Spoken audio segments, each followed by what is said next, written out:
Doncs donaríem inici a les compareixences amb la intervenció del senyor Fernández Ramos, com vulgui. Gràcies, president, i bona tarda a totes i a tots. I molt, el més breument possible, agrair que se m'hagi citat a comparèixer i a fer una valoració que penso que és el que podem aportar del que va ser l'experiència de la comissió d'investigació en la desena legislatura. En quatre àmbits només les consideracions prèvies. 2, la radiografia i la cartografia i l'anatomia del que va quedar d'aquella comissió. 3, les falles, els dèficits i les carències detectades. I 4, l'àmbit d'aquesta comissió d'estudi, que són les mesures i les alternatives per fer front a la corrupció.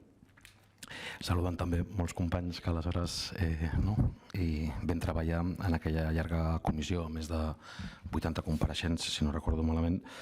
Sí que faria unes consideracions prèvies que es van posar de manifest, i parlo òbviament a títol personal. Aquella comissió va generar les conclusions oficials que es van aprovar en el ple parlamentari. Es va votar, la majoria política va votar una determinada veritat política, això encara funciona així, però són els límits de les comissions d'investigació desplegades molt fràgilment en l'actual reglament del Parlament de Catalunya i que encara avui té moltíssimes carències per fer un treball eficaç, eficient i útil i de solvència política i institucional. La segona, entre algunes de les poques coses bones segurament que es poden dir, és que la comissió sí que va operar com un mirall de quin era el país que teníem, el que havíem sigut i el que encara no érem, i també d'una crisi de degradació i de devaluació democràtica. L'altra, jo penso que la valoració, la personal és agradolça, és necessàriament crítica del que no es va poder fer, de l'abast on no es va poder arribar. Sí que és veritat que es van solventar algunes qüestions dels vetos i, com recordareu, doncs, el senyor Vidal o el senyor Terrades ens van deixar alguns àmbits de treball, com els de l'economia global del delicte a casa nostra, o l'àmbit de la concertació público-privada. Va generar una documentació ingent, aquella comissió, i és veritat també que de cada grup parlamentari van sortir moltíssimes propostes per combatre la corrupció, de les quals moltes no es van aprovar. Per tant, aquelles propostes de tots els grups parlamentaris que no es van aprovar, i les aprovades també, doncs constitueixen, sens dubte, una base per aprofundir i posar finalment fil a l'agulla a aquella comissió. Seria de desitjar que aquesta fos la fase resolutiva real d'aquella comissió. Dit això, la segona és sobre la radiografia, l'efecte mirall. Jo crec que va tenir efectes segurament socialment devastadors i èticament molt reprovables, però les dades de caràcter general que coneixeu són públiques, són dades oficials. A l'estat espanyol en aquells moments hi ha 1.900 casos de corrupció investigats que afecten 1.700 càrrecs públics, dels quals 605 estan als Països Catalans i 178 a Catalunya, dels quals, com sabeu, 25 han derivat en condemnes fermes. Mercuri, Palau, Pallarols, Cas Hisenda, Caixa Penedès, pensions de ferrocarrils de la Generalitat de Catalunya o, més recentment, el cas Crespo. Els Mossos d'Esquadra han obert més de 147 investigacions des de l'any 2010 i el Consell General del Poder Judicial calcula en 2.173 els procediments oberts. El cràter i el dany social que deixa la corrupció té un cost estimat de 40.000 milions d'euros a l'estat espanyol.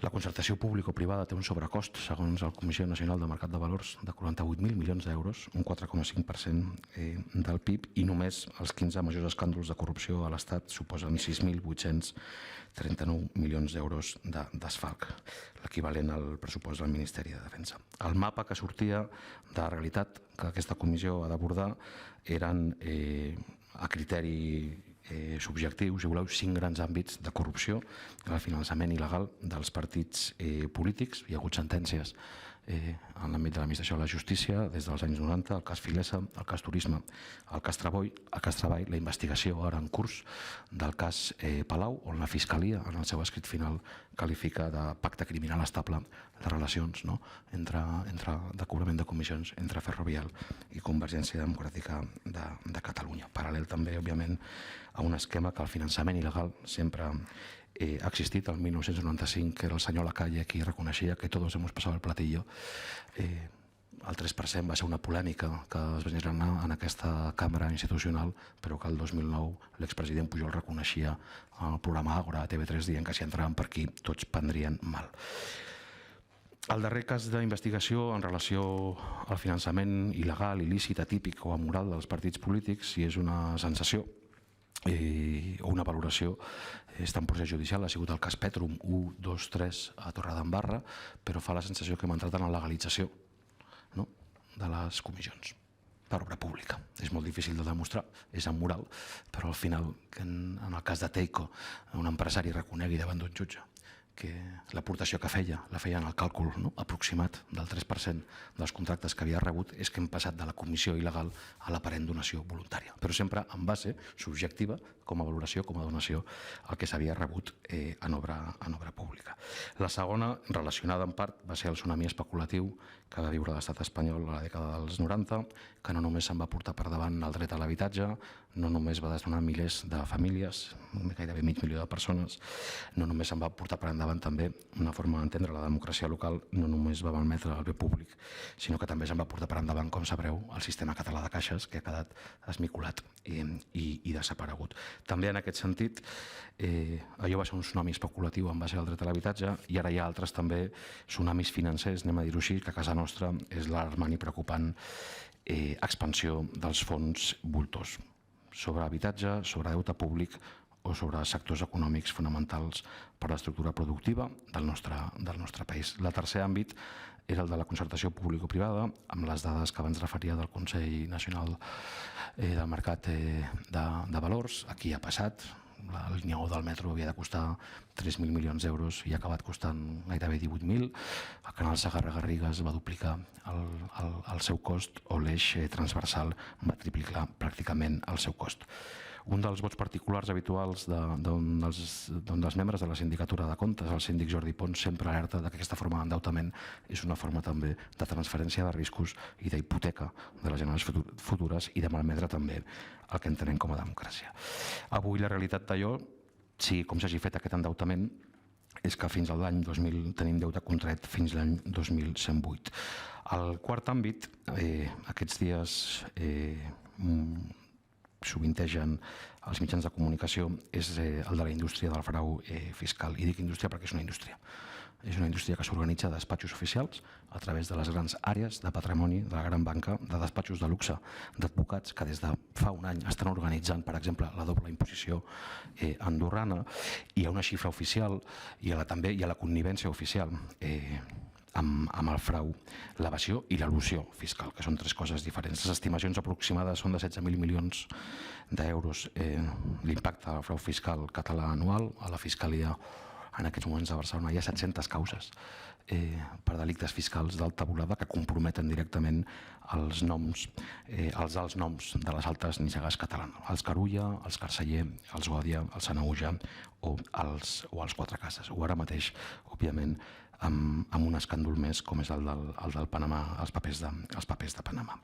I finalment, un cinquè àmbit que la comissió no va poder abordar perquè no tenia temps material, que és molt sensible, que no sé si s'ha de tractar en aquesta comissió o en la Comissió d'Afers i Matèries Reservades, que és la qüestió de l'economia global del delicte i la mafialització de certs sectors de l'economia catalana amb la presència de la màfia italiana, la Camorra, la Sacra Corona Unita, la Drangheta, de màfies d'origen rus, caucàsia o georgià, i també de les tríades xineses. I també hi ha elements que fan pensar també en com estan penetrant. No deixa de ser metafòric quan parlem de crisi del sistema polític o de crisi de règim, doncs que el senyor Joan Piqué Vidal, en el seu moment advocat de Jordi Pujol al cas Banca Catalana, doncs hauria d'estar condemnat a 9 anys de presó per blanqueig de diners del càrtel de Sinaloa, el càrtel més criminal en aquests moments. Li havien de caure 9 anys de presó, però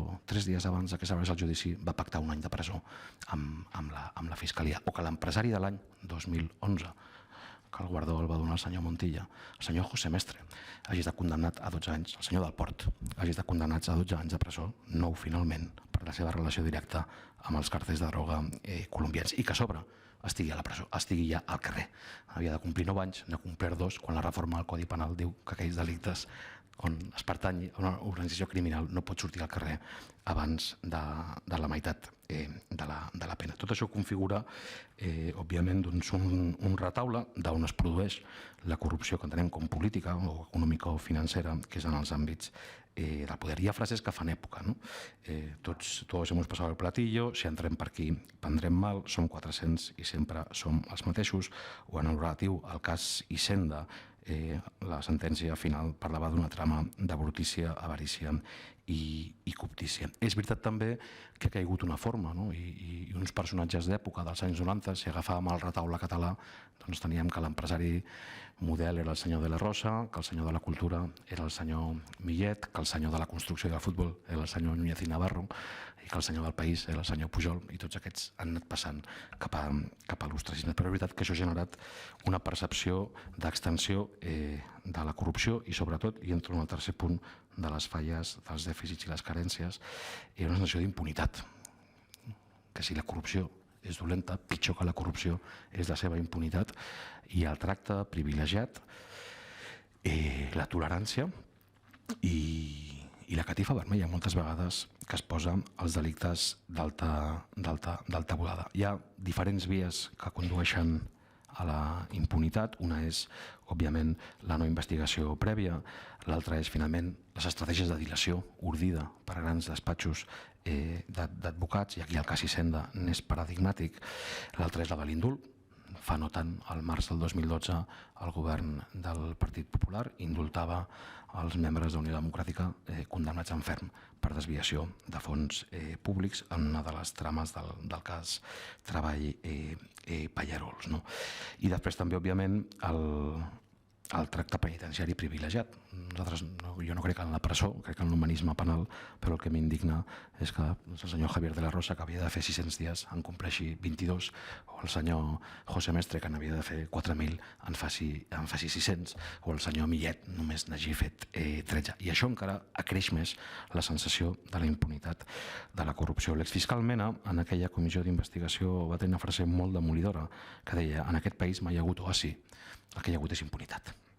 I em sembla que les dades de com es tracta el delicte d'alta volada, i això també implica mesures d'ordre institucional, jurídic i legislatiu, també és aquesta laxitud que genera que si el delicte el fan ells, mai la paguen. En un país també on hem viscut esquemes i escenes pròpies de novel·la negra, que saltin al pis de l'exregidora Itziar González i li robin l'ordinador, que l'amenacin de mort, que assaltin el local dels companys d'iniciativa a Sabadell quan començaven les investigacions del cas Mercuri, també entren en esquemes purs de novel·la negra. L'altre és les dificultats que ens hem trobat. El que passa que això també, òbviament, entrarà en la valoració legítima de cada grup polític, és la interferència, moltes vegades, a l'hora d'establir mecanismes independents i autònoms del poder polític, és l'absència de mitjans. Anem amb una guerra, amb un escuradents, i la Fiscalia de Barcelona està desbordada, o sigui, no pot assumir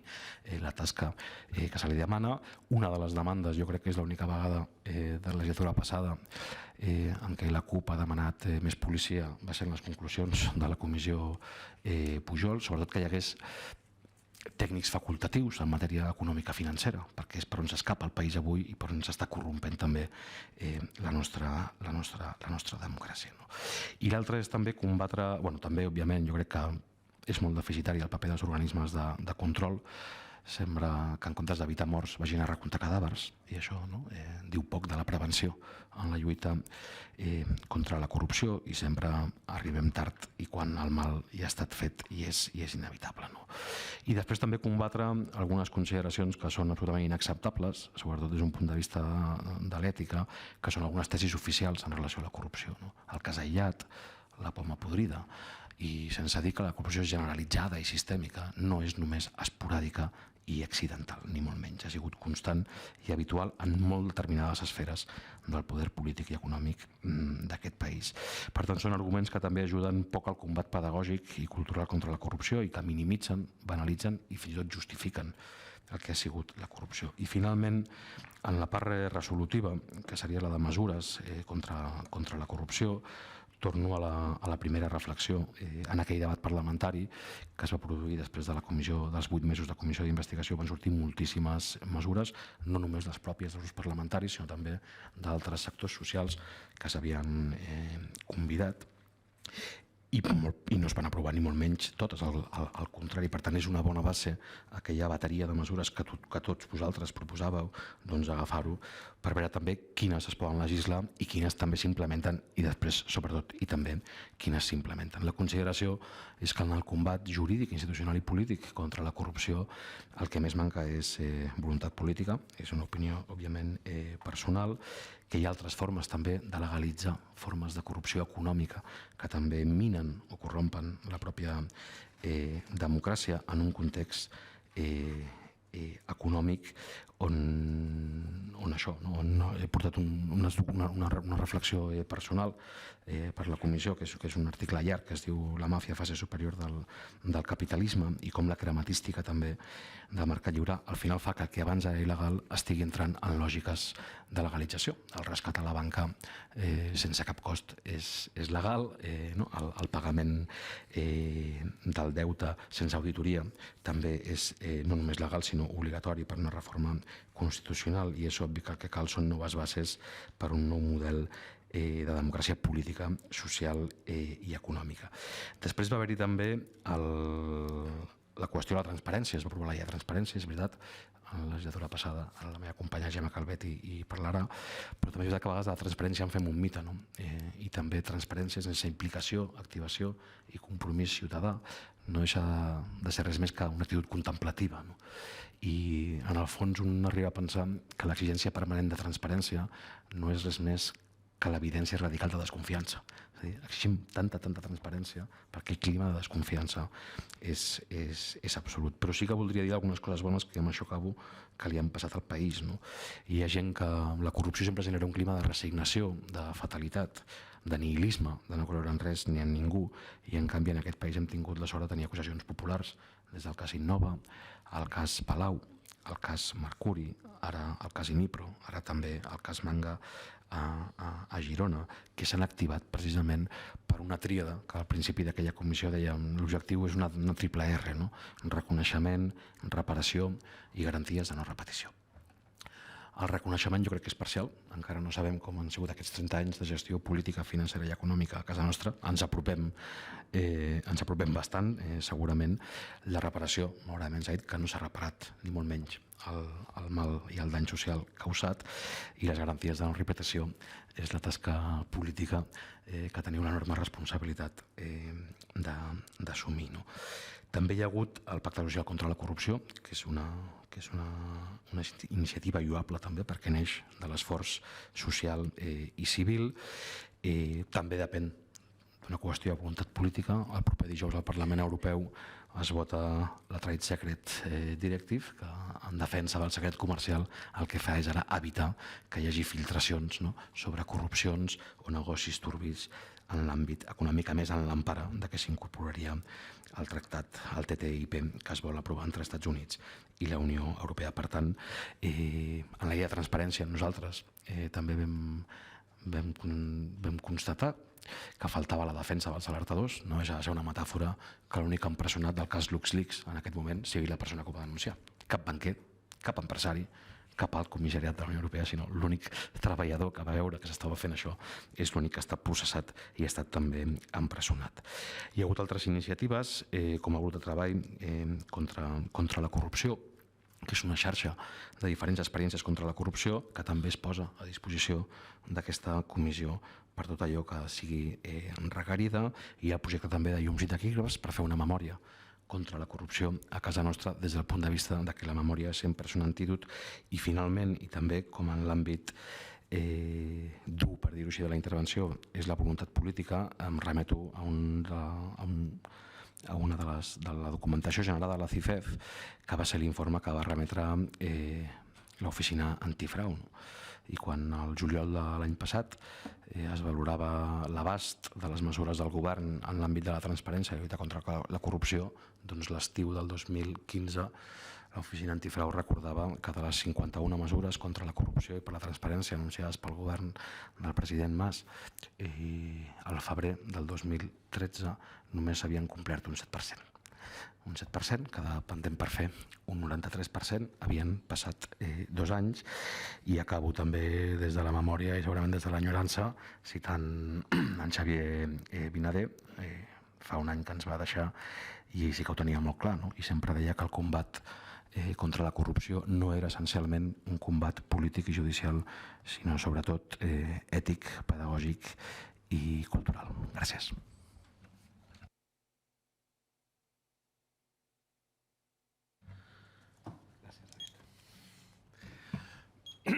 Doncs ara obrirem un